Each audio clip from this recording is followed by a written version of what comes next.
Students, today हम discuss करेंगे इस लेक्चर में इन्वेंट्री सिस्टम। दो तरह के इन्वेंट्री मैनेजमेंट सिस्टम्स हैं जहाँ पे जर्नल एंट्री को रिकॉर्ड करने के लिए, इन्वेंट्री को रिकॉर्ड करने के लिए, इन्वेंट्री को अपडेट करने के लिए दो तरीके के सिस्टम्स यूज़ किए जाते हैं। तो टुडे विल डिस्कस इन्वेंट्री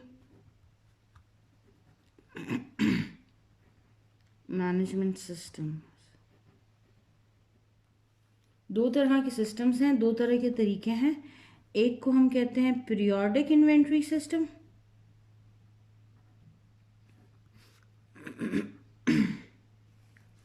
और दूसरा मेथड है, कंपैरिजन में मैं समझा दूंगी आप लोगों को,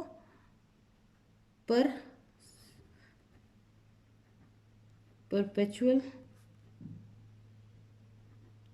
इन्वेंट्री सिस्टम। बेसिकली ये दोनों सिस्टम्स डील करते हैं कि एक बिजनेस किस तरह से अपनी इन्वेंट्री को अपडेट करता है with every transaction that involves inventory. और इन्वेंट्री क्या होती है, दोबारा बता रही हूँ, पहले भी बता चुकी हूँ। इन्वेंट्री आर दोज गुड्स और items which a business owns for selling purpose. तो बिजनेस जो अपने कस्टमर को गुड्स वगैरह सेल करता है, इस इंफॉर्मेशन को अपने पास किस तरह से अपडेट करता है, अपने पास किस तरह से रिकॉर्ड करता है, उसको हम दो तरीकों से देखते हैं। एक है पीरियोडिक इन्वेंट्री सिस्टम, दूसरा है perpetual inventory system. Periodic term means कुछ ऐसा काम जो रेगुलर इंटरवल से हो, कुछ रेगुलर पीरियड्स के बाद हो। For example, at end of year, तो इसका मतलब है हर साल के आखिर में। एट एंड ऑफ मंथ, हर मंथ के आखिर में। एट एंड ऑफ वीक, हर वीक के एंड पे। Periodic, some activity which reoccurs after every regular interval.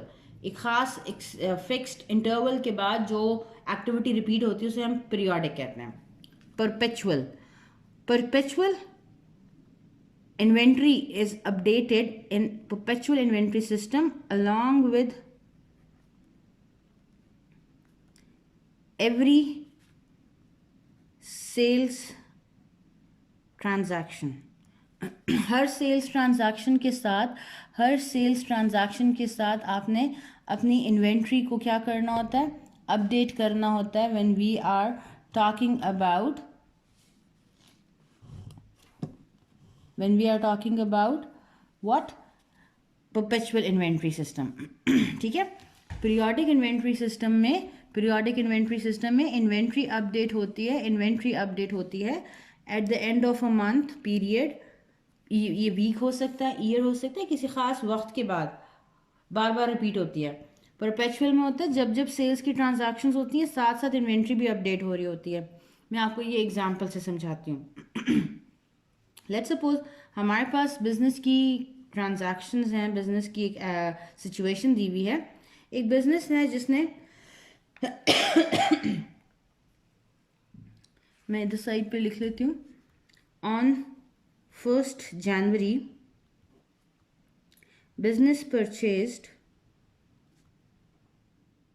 Goods for $12,000। 12,000 के गुड्स खरीदे। ठीक है।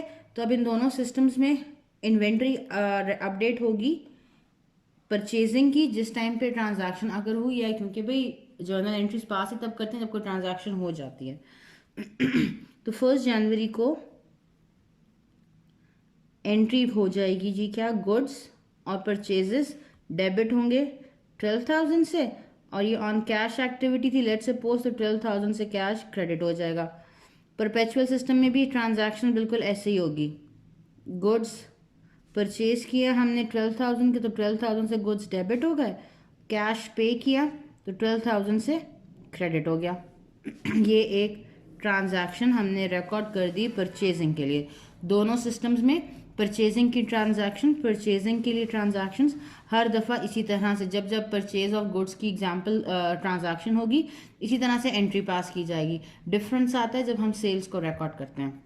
लेट्स सपोज आपको क्वेश्चन के कॉन्टेक्स्ट में बात करें तो क्वेश्चन में आपको डेटा है 5th जनवरी को बिजनेस ने सेल्स की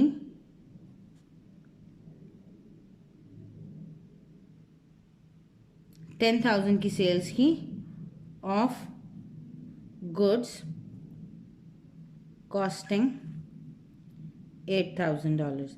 8,000 के गुड्स 10,000 में सेल कर दिए। फिर 10th जनवरी को बिजनेस ने दोबारा सेल्स की, कितनी सेल्स की?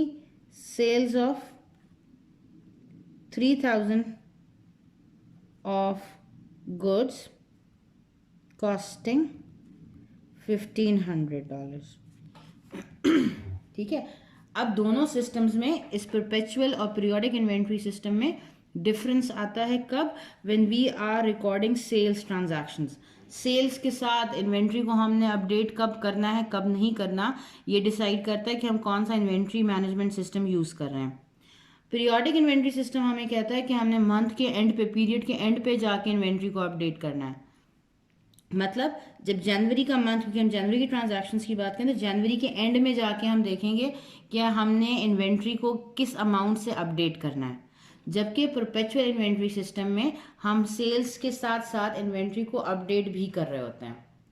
अब पहले मैं आपको परपेचुअल इन्वेंट्री सिस्टम यहाँ पे एंट्री करके बताती हूँ। 5 जनवरी की एंट्री आएगी, सेल्स हुई हैं, लेट्स सपोज कैश पे ही सेल्स हुई हैं, तो कैश मिल गया बिजनेस को कितना? 10,000 का, क्योंकि 10,000 की सेल्स थी। और सेल्स और रेवेन्यू बन गया 10,000 का, क्रेडिट कर दिया। रेवेन्यू है तो क्रेडिट होता है, एसेट ज़्यादा हुआ है तो डेबिट होता है। 5th को एक ट्रांजैक्शन ये कर दी। अब परपेचुअल में होता है कि हर सेल्स के साथ आपने इन्वेंट्री को अपडेट करना है, तो मुझे अगली एंट्री पास करनी पड़ेगी अपनी इन्वेंट्री को अपडेट करने के लिए। इन्वेंट्री को अपडेट करने का मतलब क्या है?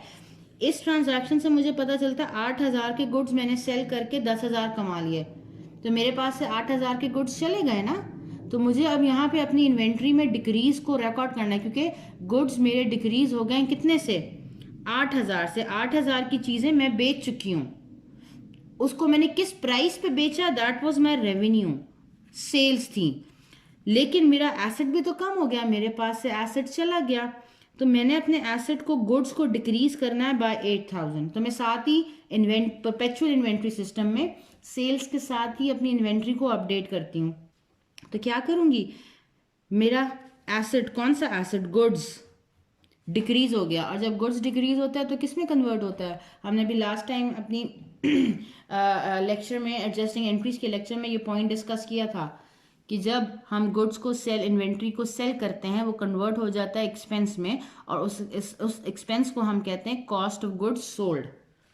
तो यहाँ पे कॉस्ट ऑफ गुड्स सोल्ड या कॉस्ट ऑफ सेल्स भी कह सकते हैं, एक्सपेंस है वो डेबिट होगा कितने से? 8,000 से। और गुड्स जो कि एसेट है, ये 12,000 के गुड्स थे, इसमें से अब 8,000 के चले गए, तो ये डिक्रीज हो जाएगा 8,000 से। अब मेरी ये पूरी ट्रांजैक्शन 2 स्टेप्स में कंप्लीट हो गई है। पहले मैंने सेल्स को रिकॉर्ड किया, साथ ही साथ मैंने गुड्स में डिक्रीज को भी रिकॉर्ड किया। गुड्स जो कि एसेट है डिक्रीज हो गया, कन्वर्ट हो गया एक्सपेंस में। एक्सपेंस ज़्यादा होता है तो डेबिट करते हैं, एसेट डिक्रीज होता है तो क्रेडिट करते हैं। अगली ट्रांजैक्शन 10th जनवरी की है, तो 10th जनवरी को जब मैं सेल्स रिकॉर्ड करूंगी, कैश और सेल्स कितने की हुई है? 3,000 की सेल्स हुई हैं, तो 3,000 आएगा इन दोनों जगहों पे। ठीक है, 3,000 से कैश भी आपका ज़्यादा हो गया और सेल्स रेवेन्यू आकर हो गया।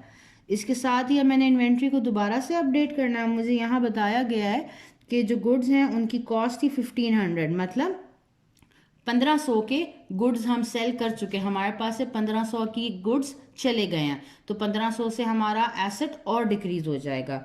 तो फिर दोबारा से हमने अपडेट करना है अपनी इन्वेंट्री को सेल्स के साथ ही, तो हम रिकॉर्ड करेंगे कॉस्ट ऑफ गुड्स सोल्ड 1,500 से डेबिट, और गुड्स क्रेडिट करेंगे 1,500 से।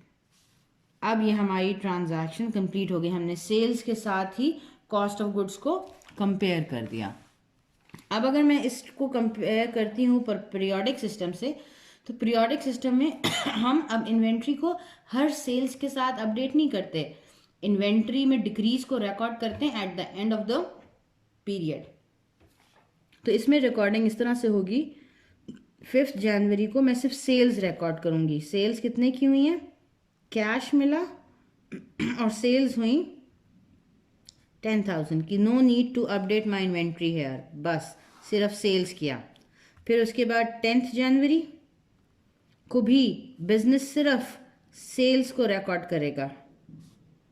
कितने की सेल्स हुई थी, 3,000। No need to update the inventory. लेकिन हाँ, जहाँ पे मंथ एंड होगा 31 जनवरी, मंथ ख़त्म होगा, अब मैंने अपनी इन्वेंट्री को अपडेट करना है। अब मैंने देखना है कि मेरी इन्वेंट्री कितने से डिक्रीज़ हो चुकी है। तो 8,000 की यहाँ पे डिक्रीज़ हुई, 1,500 की यहाँ पे डिक्रीज़ हुई, टोटल कितने से डिक्रीज़ हुई, 9,500 से डिक्रीज़ हुई है।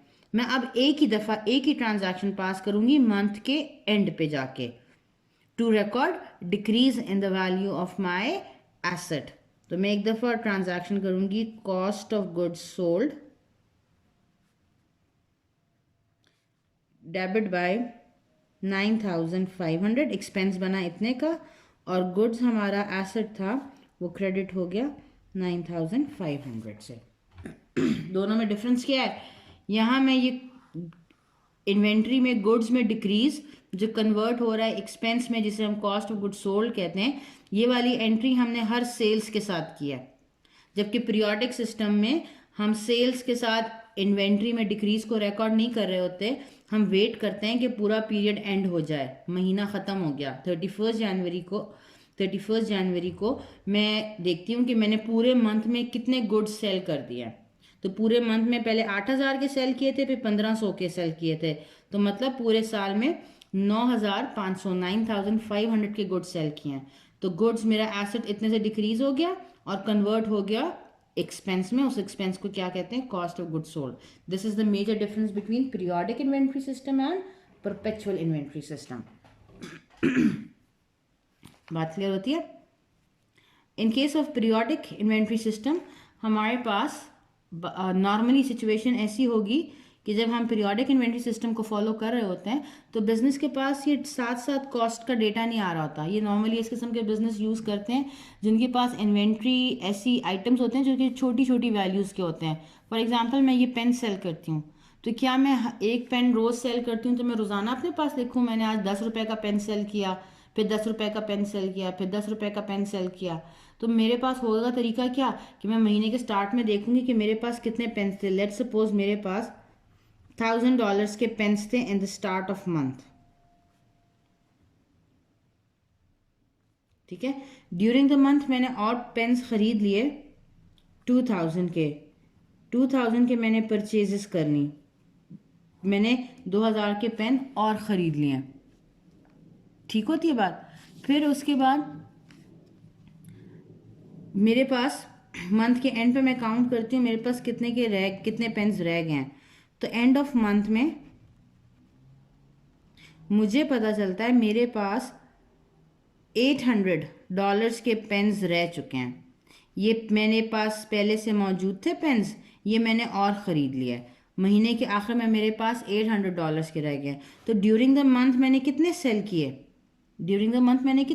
होंगे, मैंने सेल किए होंगे, स्टार्ट में इतने थे, परचेज मैंने इतने कर लिए, तो मेरे पास अवेलेबल पेन्स कितने थे जो मैं सेल कर सकती थी, 3,000 सेल्स थे पूरे महीने में मेरे पास, जिसमें से मेरे पास अब 800 रह गए हैं। तो मैंने सेल कितने किए, 2,200। अब जितने ये सेल कर दिए ये किस में कन्वर्ट हो गए हैं, कॉस्ट ऑफ गुड्स सोल्ड में।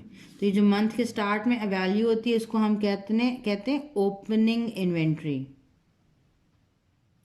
जो पीरियड के एंड पे होती है उसे हम कहते हैं एंडिंग या क्लोजिंग इन्वेंट्री। ये परचेजेस जो थी ये मेरी गुड्स की वैल्यू थी या परचेजेस था। इसका मतलब है कॉस्ट ऑफ गुड्स सोल्ड का फॉर्मूला है in case of periodic inventory system, opening inventory